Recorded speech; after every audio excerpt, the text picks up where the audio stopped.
ഇന്ന് നമുക്ക് നല്ലൊരു ജോലിയാണ് കിട്ടിയിട്ടുള്ളത്. കാരണം നമ്മളെ അത്തിപ്പഴത്തിൻ്റെ തൈകളൊക്കെ ആകെ പുഴുക്കേട് പിടിച്ച് ഇല്ലാതാക്കി കളയാൻ. അപ്പോൾ അതിനെ നമ്മൾ നല്ല രീതിയിൽ കീടനാശിനി തന്നെ ചെയ്തു കൊടുക്കണം. അപ്പോൾ കീടനാശിനി ചെയ്ത് കഴിഞ്ഞാൽ നമ്മൾ അത്തിപ്പഴത്തിൻ്റെ മുകളിലേക്കൊക്കെ ആയിക്കൊണ്ടിരിക്കും. അപ്പോൾ അതൊക്കെ കവർ ചെയ്തിട്ടേ നമുക്കത് ചെയ്യാൻ കഴിയും. കാരണം നല്ല എക്കോലക്സ് എന്ന് പറഞ്ഞുള്ള കീടനാശിനിയാണ് നമ്മൾ പ്രയോഗിക്കുന്നത്. അപ്പോൾ അതിൻ്റെ കവർ ചെയ്യേണ്ടത് അത്യാവശ്യമാണ്. അപ്പോൾ അതൊന്ന് ഓരോന്നും നമ്മളൊന്ന് പൊതിഞ്ഞ് വെക്കും.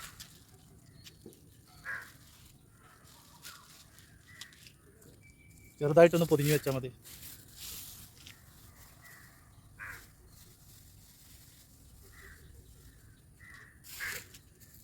അപ്പോൾ അതുകൊണ്ടാണ് പറഞ്ഞത് നല്ല കെട്ടിൻ്റെ പണിയാണ് കിട്ടിയിട്ടുള്ളത്.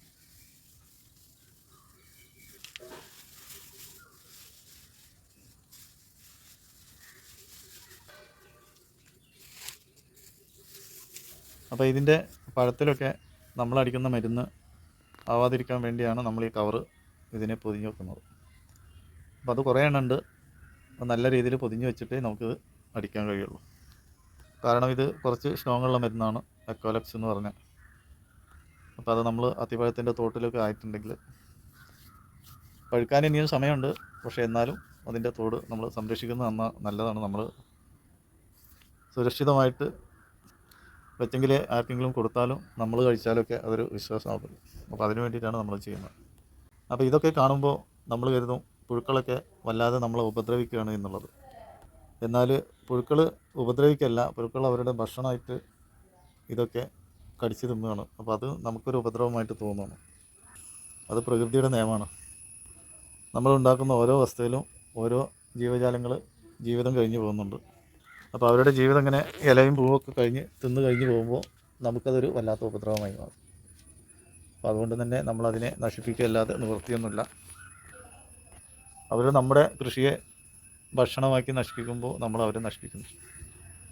അതൊക്കെ അത്രയേ ഉള്ളൂ. അതിപ്പോൾ കഴിവിൻ്റെ പരമാവധി നമ്മളവരെ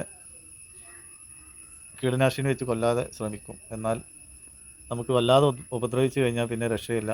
നമ്മൾ കീടനാശിനി പ്രയോഗിക്കും. അവർ ചാവാൻ വേണ്ടിയല്ല, അവരവിടെ നിന്ന് ഒഴിഞ്ഞു പോകാൻ വേണ്ടിയാണ് നമ്മൾ ചെയ്യുന്നത്. അതിൽ ചിലർ ചത്തുപോകും, ചിലർ ഒഴിഞ്ഞു പോകും.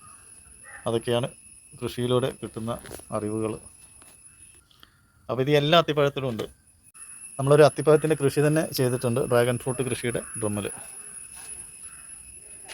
അപ്പോൾ അതിൽ തന്നെയാണ് ഇപ്പോൾ ഇതൊക്കെ മുരടിച്ച് വരുന്നത്. ഇവർ ഉപദ്രവിച്ച് കഴിഞ്ഞാൽ പിന്നെ നമ്മുടെ ചെടികളൊക്കെ മുരടിക്കുകയാണ്.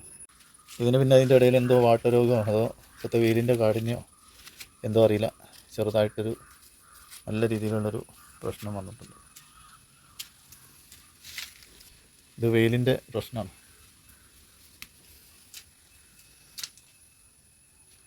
ഇനിയും വരുന്ന ഇതുപോലെ ലീഫിൻ്റെ അടിയിലും മുകളിലുമായിട്ട് നന്നായിട്ട് ഇടതൂർന്ന് അടിച്ചു കൊടുക്കുക. എന്നാൽ ഒരാഴ്ച 2 ആഴ്ച കൊണ്ട് അതിൻ്റെ പഴയ രൂപത്തിലേക്കൊക്കെ വരും. പിന്നീട് നമ്മൾ പുഴുക്കൾ വരുന്നുണ്ടോ നോക്കുക. 1 2 ഉണ്ടെങ്കിൽ എടുത്ത് കളയാം. കൂടുതലായി കഴിഞ്ഞാൽ പിന്നെ നമുക്ക് എടുത്ത് കളയാൻ പറ്റില്ല. അതുപോലെ മരുന്നടിക്കാനേ വേണ്ടി വരും. അപ്പോൾ ഇത്രയൊക്കെയാണ് അത്തിപ്പഴത്തിൽ അടിക്കുന്ന കീടനാശിനിയുമായിട്ട് നമുക്ക് പറയാനുള്ളത്. കൂടുതലായിട്ടൊന്നും പറയുന്നില്ല. എല്ലാവരും നമ്മൾ വീഡിയോ ഒക്കെ കണ്ട് സപ്പോർട്ട് ചെയ്യുക. നമ്മുടെ മറ്റുള്ള സംരംഭത്തെയൊക്കെ നിങ്ങൾ കണ്ടറിഞ്ഞ് നമ്മളെ പ്രോത്സാഹിപ്പിച്ച് സപ്പോർട്ട് ചെയ്യുക. മറ്റൊരു വീഡിയോയുമായിട്ട് നമുക്ക് വീണ്ടും കാണാം. Okay, bye bye.